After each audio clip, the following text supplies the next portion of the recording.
Hello everybody and welcome to week 1 of our brand new 2018 NFL season. I'm your host, officially labelized now as TBCC, or the Blind Canadian Cat now. Me and my little sister. This is definitely not going to be used to get more clicks and likes on here. Yeah. Ain't that right? Alright, one second.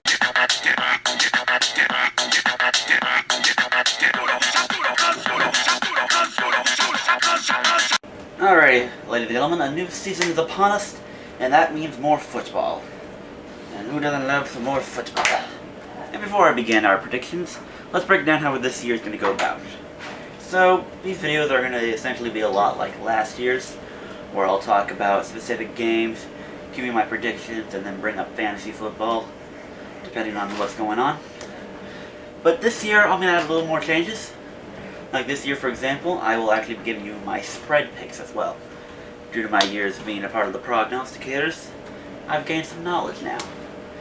And I've been able to learn through their ways, and now I know how to calculate the spread and give or take. And I gotta tell you, doing spreads, in my opinion, is a lot easier than actually doing score predictions. Because you never know. Games swing, games go back and forth. And sometimes it's a blowout, sometimes it's close. But doing it by a spread, that gives you a better chance. Because, like, if you think this team will win, then it's like, are they good enough to win by the extra score? Or not? And of course, there'll be those games like the Rams-Eagles game where they do that lateral succession and it fails miserably and the defense scores points and ruins everyone's dreams. But it happens. So, and then fantasy, as of right now I got 2 leagues. One with our good old boys from the League Vessels, going into year 3 with Micah as our reigning champion. I shall be playing in week 1 of our season, and now we shall see how that goes. I'll have my fantasy draft results from this.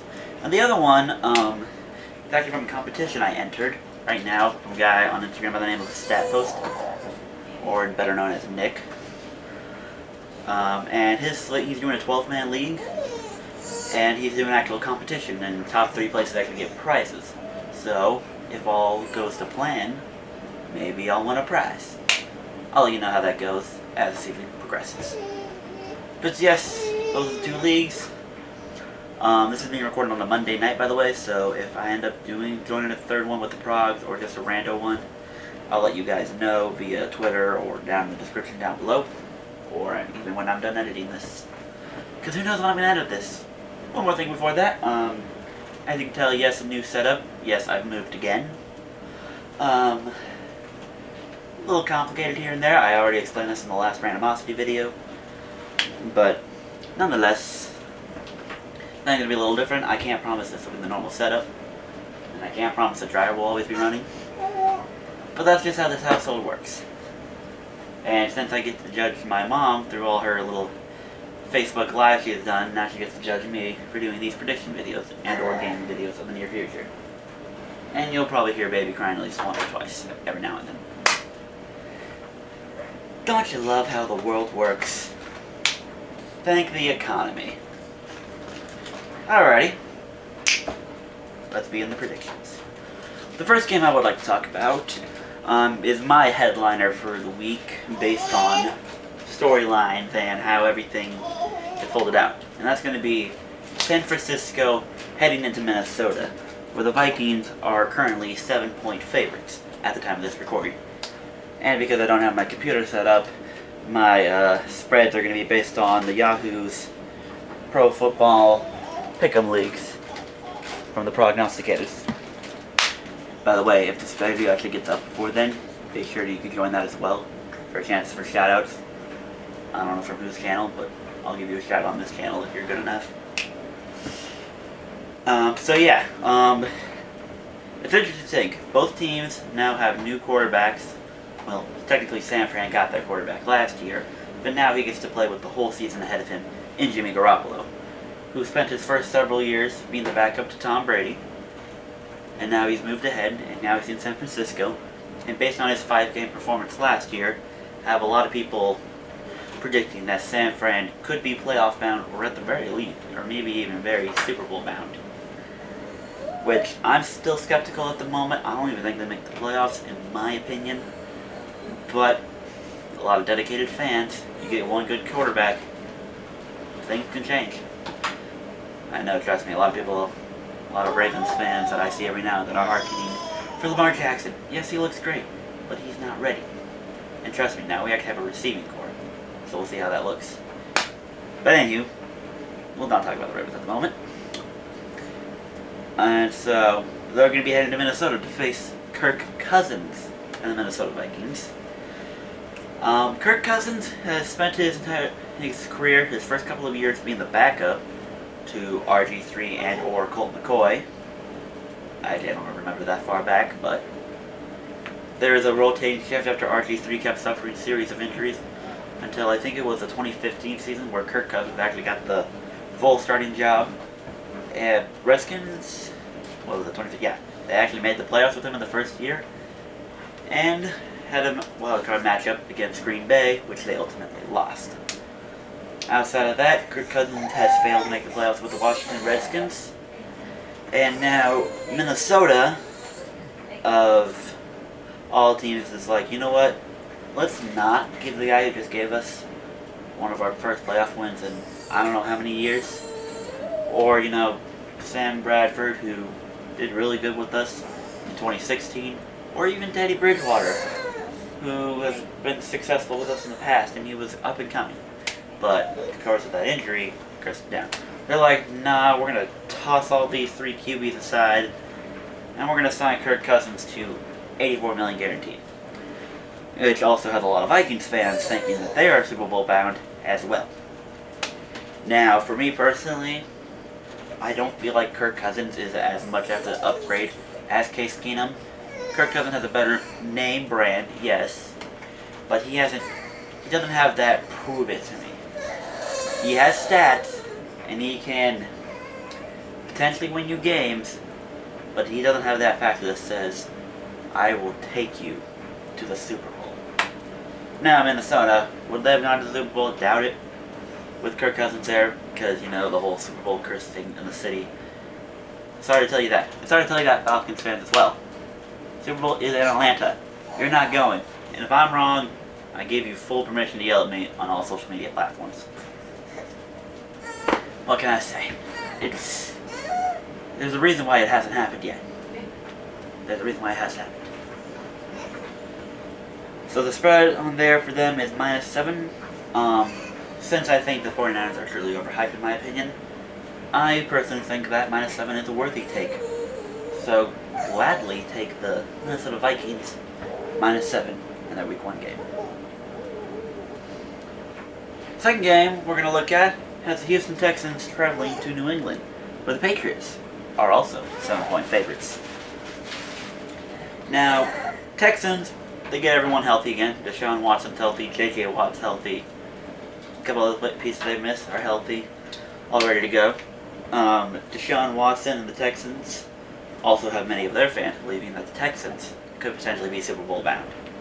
Now, while I would like to believe that, because Deshaun Watson's one of my favorite players, I don't want to... If we break down that 6-game sample that he had, keep in mind, they went 3-3. Yes, they had close games against Brady in New England and with Wilson in Seattle. That is true. But keep in mind, he's also thrown quite the amount of picks. If I don't remember the exact story, but if he had played a full 16-game season last year, at the pace he was going, yeah, sure, he would have had like 40 touchdowns total or so. He also would have had like 20-25 picks, guys. And throwing picks ain't going to win you games. You can't get away with it. I don't care what you 2015 Broncos fans say. You can't get away with throwing picks and having a great defense. And Watt has not proven to be healthy. He's been hurt for the last few years now, and that defense is up and down. Yes, they looked decent in that 2016 year, but, I mean, other than that, it's Houston, I would predict, could potentially be playoff bound, especially in a weak AFC. But given the ceiling that some fans are giving them, I mean, I guess every fan gives their team a ceiling of a Super Bowl. I don't trust it, and it would not surprise me if they even missed the playoffs this year. They're also going into New England, where they're facing Tom Brady, the reigning league MVP, who is going to turn 41, if not, already has, I don't remember. I don't actually remember when his birthday is, so forgive me. But he is now 41, or going to be 41, and that's old for a quarterback. Peyton Manning had his bad year at 39. So the fact that Brady is able to continue his success at this old of an age is by far impressive. And I, of those who listen to Max Kellerman, do eventually see that cliff coming. I don't know when, because he keeps pushing it back and setting the mark. And I know you want to throw in 500 yards in the Super Bowl, but a lot of those are really garbage yards. Garbage time yards. Honestly, if you watch the Super Bowl, those are some garbage time yards here and there. But outside of that, they're going into Foxborough. And last time the Watson actually went into Foxborough, it was a game that went down to the wire. Only a 3-point difference. So, and now that everyone's healthy and this is going to be a week 1 starter game rather than Deshaun Watson getting into his legs, there might be a little stumbleness because Deshaun Watson's still young and he hasn't played a lot of games yet, so he's still learning curve and whatnot. But I think the Texans as a team are good enough, and New England, who now lost their best corner via free agency, and again working with a 41-year-old Tom Brady, it's give or take, and they don't get Danny Amendola left in free agency, so he's going to be throwing to who? Chris Hogan, and I don't even know who else is on that team. They don't really have a bunch of big name receivers, but then again in New England, anyone can be a big name receiver if you try hard enough. But I think Houston will prove that they are a worthy foe and someone to be reckoned with in the AFC. But I'm going to give New England the win, but since they're favored by 7, I think Houston keeps it close. So take the Pats straight up, but take the Texans plus 7. And on the third and final game, it's the Jacksonville Jaguars going to the New York to face the Giants. And the Jags are currently 3-point favorites, making the Giants 3-point dogs at home. The Jaguars took a lot of us by storm last year, setting up with a 10-sack game to start the opener against Texans, who did start Tom Savage for the first half, but Watson came in later. But still ended up with 10 sacks and I think a pick or 2, I don't remember exactly. But the defense took us by storm, led by Calais Campbell up front, and then Jalen Ramsey and AJ Boye in the secondary. Calais Campbell, in my honest opinion, I believe still got robbed for Defensive Player of the Year. Before some people say Aaron Donald did deserve it, yes, he is the better player. But when you think about context, more than just stats matter. Why do you think Marshawn Lattimore won Defensive Rookie of the Year? Because he is highly believed that he changed the Saints' defense. And we all know how bad the Saints' defense was. The Jaguars, he improved that. They were called Sacksonville. Corners don't get you sacks. D linemen and linebackers do. That front 7. So that's my opinion personally. And New York, they're going to get Odell back healthy. And then they drafted Saquon at number 2 overall. Eli is still entering his final years and not progressing as good as a lot of people think he is. So it's a little question mark.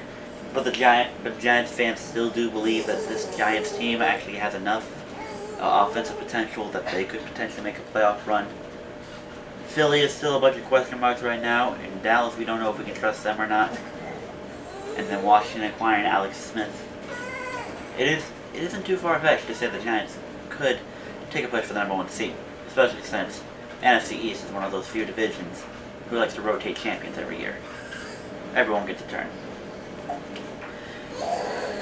But going back to it, this game is going to be essentially that Giants offense, Saquon and OBJ, going against that Jacksonville defense with Calais Campbell, Telvin Smith, Jalen Ramsey, and the rest of the crew. It's going to be a dogfight, I think. Because I think OBJ will find out to get around Jalen Ramsey. I think OBJ is not going to have the best game, but he will get the best of Jalen Ramsey, who I would say is just as emotional as OBJ. And fact, to be honest, I wouldn't be surprised if those two end up getting into at least one skirmish or start getting a little handsy. Because they're both really big name personalities. And Jalen Ramsey has spent the last few weeks of this offseason just taking jabs at everyone. Quarterbacks, receivers, tight ends, some defensive players. He's taking a jab at a lot of people, so a lot of people are going to get irritated. And maybe even tempted to throw his way, which is probably what he wants all along. Because hey, when you're a good corner, quarterbacks tend to leave you alone because they don't want to risk it. So Jalen Ramsey might be smart for targeting them. I don't know, we'll see how the season goes on. Jags get the NFC East and the AFC East to play against. So he'll get to mess around, taking on Eli, Dak, Carson, or Nick, depending on if Carson gets healthy by then, which I think he will be by week 8 or 9 when the Jags play the Eagles. Alex Smith, who doesn't like taking many chances.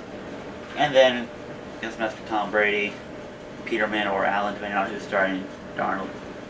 So we'll have plenty of QBs to test and see if we can get under their skin. This game is in New York, yet the Giants are the dogs. I do expect Jacksonville to win it, and it's only a field goal.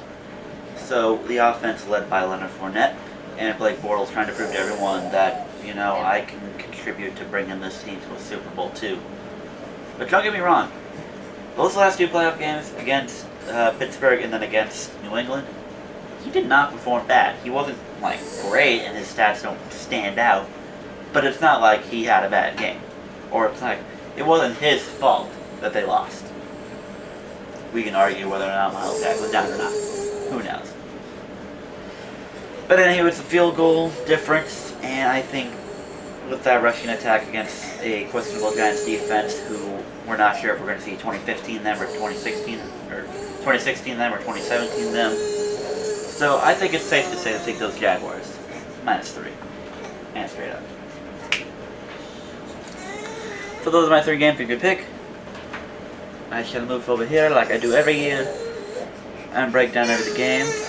Have them edited down. Break down some of these games right now. According to, and I'm probably gonna have these updated with an actual stat line. I have a website I like to look at, so I'll have those updated with an actual stat line based on what it is. But for the most part, I'm gonna try to base it off of here. So if this is different than what I say, that's because it's different. I'm sorry. But like here, Philly, yes, they are starting Nick Foles, but last 2 times Philadelphia has played Atlanta, Philadelphia has gotten the win. Think back to the 2016 season, Carson Wentz as a rookie, and the Eagles team, who ended up finishing last in the division, did beat Atlanta in Lincoln Financial Field, where Atlanta would eventually go into that Super Bowl. And then last year in the playoffs, everyone was doubting Nick Foles, and then all of a sudden that Philly defense stood up. They're back in Philadelphia again. They got Nick Foles, who now has a little more experience under his belt because he had to play all 4 of these preseason games. And he's coming off a Super Bowl win where he won Super Bowl MVP. So the expectation for Nick Foles is higher than it was, say, about 8-9 months ago. But so yeah, I'm going to trust in Philly. I know a lot of people are jumping onto Atlanta because of Nick Foles starting. But I think Philadelphia, with home field advantage and that defense, will limit the Falcons and their opportunities. Look out for Calvin Ridley, though, in that game. And then Cleveland on here is ranked at +5.5. And especially with the news of Le'Veon Bell probably not going to be playing week 1. We don't know yet. But from my Monday nightness, it is being told that Le'Veon Bell may not play week 1. So I'm not going to say Cleveland wins the game, but at a +5.5, considering it was only a 3-point loss last year in Cleveland, I'm willing to take that +5. Cleveland, I think, is bolstered up their offense and got some nice defensive pieces. Should they have gotten Bradley Chubb instead of Denzel Ward? I don't know. They already got Myles Garrett. So, maybe they were being smart? I don't know. Can you ever really have too many of one position? Colts -3, they got Andrew Luck back. Cincinnati has no chance. I would say a double-digit win, but I don't know. One quarterback does make a difference. We'll see how Andrew Luck does. Tennessee, they're marking that an even game, but I think Tennessee is a far better team than Miami. Minnesota, New England, New Orleans, and that 10.5 seems very high, but I'd risk it because Tampa Bay doesn't look that good, and it's starting Ryan Fitzpatrick, I'm a big believer in Ryan Fitzpatrick, but with an improved Saints defense, majorly improved Saints defense, may I add, I feel like 10.5 will be plenty enough for them. My lock of the week is the Baltimore Ravens game, where they are currently favored by 7.5. Keep in mind, Buffalo has officially stated that they are starting Nathan Peterman. And last time Nathan Peterman was seen, or his last pass of the season, was an interception. And don't forget his 5 interception game against the Chargers. And I don't want to say the Chargers have a top 5 defense, but it's an underrated defense. And now with KC starting Pat Mahomes on the road in LA against the Chargers, I'm giving the Chargers a slight edge. A lot of people have them predicted to win the division. Pat Mahomes, if he could be anywhere relevant to Alex Smith, then I guess maybe KC can make it. I'm not sure. The Redskins Cardinals on this app are even right now. I'm taking the Cardinals because I believe they are a better team. I think Sam Bradford was given the nod to start. I don't remember. But I like their chances more because I feel like usually in these games the best player on whoever's the best player on any team usually wins. I don't know if that works in basketball the same as football. But considering David Johnson is the best player and he's back healthy, the Cardinals should win this game, especially since they're at home. Carolina, last night they played Dallas, they destroyed them. I'm expecting the same thing. Green Bay at -9. That's a tough one, because Chicago did just get Khalil Mack now. But I'm going to say Aaron Rodgers is going to go on another one of his revenge tours or whatever after his injury. So he'll probably just throw another 5 touchdowns and call it a day. And Chicago is all based on Mitch Trubisky, because now they have arguably a top 10 defense, adding Khalil Mack. So now it's all on Mitch Trubisky. They gave him weapons. He's got Allen Robinson, Taylor Gabriel, and Anthony Miller, I believe, who they drafted. So this is on Trubisky. If he gets the real deal, then Chicago might have a chance. If you follow me on Twitter, you can see my bold predictions. I actually have Chicago predicted to win more games than Oakland, Dallas, and San Fran. But again, it's a bold prediction.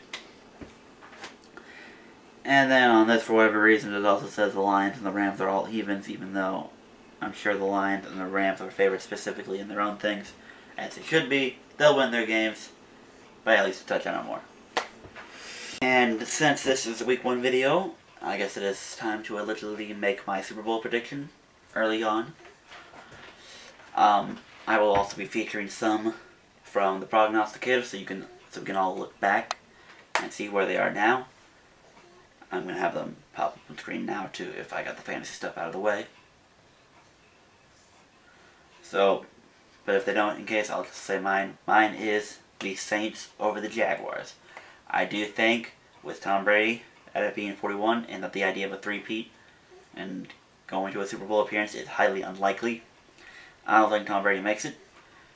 And I think Jacksonville is the next best team. Pittsburgh, a lot of people would argue, is a better team than Jacksonville. But I would like to say, your defense is bad enough as it is. You lost your best player for the year because of that injury he suffered last year. So, I don't think, they're not a good defense. Until they prove to me they're a good defense, I refuse to believe it. So, I don't think Pittsburgh gets far. Maybe they'll win one playoff game. Pittsburgh is more than likely going to win their division. But I do not expect them to go Super Bowl, or dare I even say the conference championship game. That's my prediction. And then with the Saints, I just kind of imagine, Philadelphia's not going to repeat. It's highly unlikely they do. Minnesota, I still have no faith in Kirk Cousins. Prove me wrong, Kirk, but I have no faith in you. And then with the Rams, I still think they're a little early, and they got to use that 1 year to mold the talent together. Green Bay, Aaron Rodgers can do only so much. Other teams, Dallas, maybe, if they improve their defense a little better. And then San Fran, no. Seattle, don't sleep on Seattle. They're not going to make the Super Bowl. But everyone just wants to write them off as a 5-11 team now because Sherman's gone and Chancellor retired. And I just don't believe that. I don't. I think they're a 9-win team easily. But who knows? So there's that. Got all those predictions for you guys. And that shall be the end of the Week 1 video. I'm your host of TBCC, and welcome to the 2018 NFL season. Roll the outro.